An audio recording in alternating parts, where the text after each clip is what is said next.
ఆనందన్న మంచోడని నేను ఎందుకు చెప్తున్నాను అంటే బేసిక్గా అందరికీ కొన్ని ఉంటాయి. అంటే నేను బేసిక్గా అందరూ వచ్చినప్పుడు హీరో గారు వస్తున్నారు అని అలా భయపడేవాడిని. కానీ నేను ఏం భయపడేవాడిని కాదు. అబ్బా మా మామ వస్తున్నాడని క్యారీవన్లో గురుక్కుంటూ వెళ్ళిపోయేవాడిని. అంత క్లోజ్ అయ్యాడు నాకు.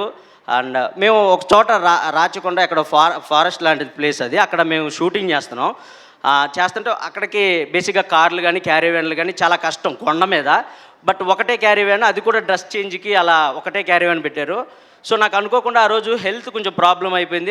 ఆ షూట్ చేస్తున్నారు, నేను వచ్చి క్యారీవన్లో కూర్చున్నా. ఏమైందిరా అని అడిగితే, అన్న నాకు కొంచెం సిక్ అయినట్టుంది, కడుపు అంతా ఎదులా ఉందంటే, సరేరా పడుకో అని చెప్పి ఆయన ఫుల్ ఆ కొండంతా పైకెక్కి దిగి అంతా అలిసిపోయి ఉన్నారు ఆ రోజు. సో పడుకోరా పర్లేదు, నేను ఇక్కడ కూర్చుంటానులే అని అన్నారు.